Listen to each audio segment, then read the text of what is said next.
Assalamualaikum warahmatullahi wabarakatuh. Nama saya Tania Sabita Nadira, NPM 19509008, Prodi S1 Manajemen dari Universitas Mitra Indonesia. Dalam video kali ini, saya akan membawakan materi tentang eksistensi UKM dalam proses pembangunan ekonomi. Tugas ini dari Ibu Selvi Mardiana dengan mata kuliah Manajemen Koperasi dan UKM. Konsep pengusaha kecil dan menengah. Usaha kecil menengah atau yang sering disebut dengan UKM merupakan salah satu bagian penting dari perekonomian suatu daerah maupun negara. Begitu juga dengan negara Indonesia. Selain dari itu, UKM juga memiliki fleksibilitas yang tinggi jika dibandingkan dengan usaha yang berkapasitas lebih besar. Menurut BPS, industri kecil adalah unit usaha dengan jumlah pekerja yang paling sedikit 5 orang, yang paling banyak 19 orang termasuk pengusaha. Sedangkan industri rumah tangga adalah unit usaha dengan jumlah pekerja paling banyak 4 orang termasuk pengusaha. Unit-unit usaha tanpa pekerja termasuk dalam kategori ini. Sedangkan IMB adalah unit usaha yang mengerjakan lebih dari 20 orang. Keberadaan UKM secara alami.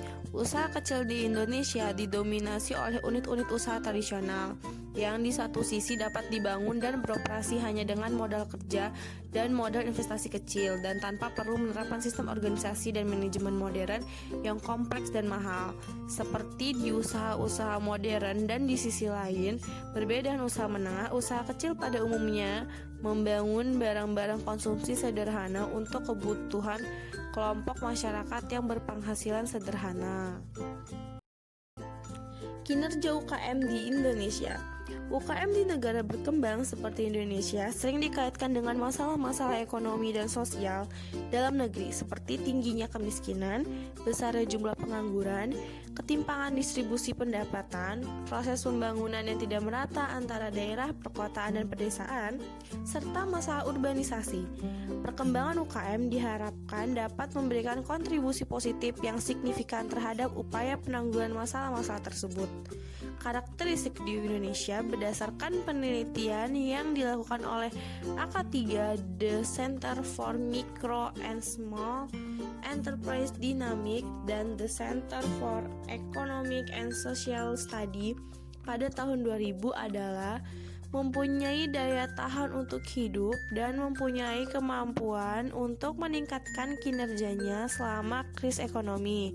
UKM di Indonesia mempunyai peranan yang penting sebagai penopang perekonomian. Kontribusi UKM terhadap kesempatan kerja dan produk domestik bruto. Kontribusi sektor ini pada perekonomian nasional juga cukup signifikan. Pada tahun 2002, jumlah UKM tercatat 41,3 juta unit atau 99,99% dari keseluruhan unit usaha ekonomi yang ada, dengan tingkat penyerapan tenaga kerja sebesar 88,7% dari jumlah tenaga kerja yang ada, atau mencapai 68,28 juta orang. Dibanding dengan kondisi tahun 2002, jumlah tersebut meningkat sebesar 2,7% menjadi 42,4 juta unit usaha, dengan penyerapan tenaga kerja menjadi 79 tenaga kerja atau meningkat 15,7%. Otonomi daerah dan peluang bagi UKM daerah. Dengan diperlakukannya otonomi daerah, dunia usaha di daerah akan menghadapi suatu perubahan besar yang sangat berpengaruh terhadap iklim dalam persaingan di daerah. Tentunya diharapkan kegiatan-kegiatan yang produktif yang dapat menghasilkan nilai tambah yang tinggi dan dapat memberi sumbangan besar bagi pembentukan PAD. Salah satunya adalah industri-industri dengan dasar sumber daya alam. Diharapkan industri-industri tersebut dapat dikembangkan di daerah dengan kaya sumber daya alam sehingga mempunyai daya saing yang tinggi dibandingkan dengan negara-negara lain. Di sisi lain, jika tidak ada kesiapan yang matang dari pelaku bisnis daerah, maka pemberlakuan otonomi daerah akan menimbulkan ancaman besar bagi mereka untuk dapat bertahan menghadapi persaingan dari luar daerah atau luar negeri. Peluang dan tantangan bagi UKM dalam liberalisasi perdagangan. Kendala utama yang dihadapi UMKM sehingga membentuk nilai ekspor yang sangat rendah disebabkan oleh teknologi yang belum mampu untuk menjangkau produktivitas, rendahnya keahlian tenaga kerja, kurangnya pengetahuan mengenai pasar dan strategi bisnis global, dan keterbatasan dalam mengakses modal.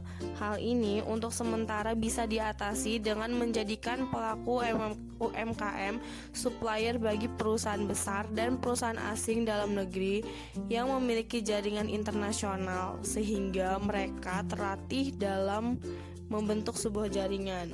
Untuk mengatasi permodalan, pemerintah telah berupaya untuk memperluas bank penyalur kredit usaha rakyat melalui Bank Pembangunan Daerah, sehingga pada tahun 2011 melalui Kementerian Koperasi dan UKM mampu merealisasikan kurs sebesar 29 triliun. Sekian dari video materi kali ini. Jika ada salah kata, saya minta maaf. Assalamualaikum warahmatullahi wabarakatuh.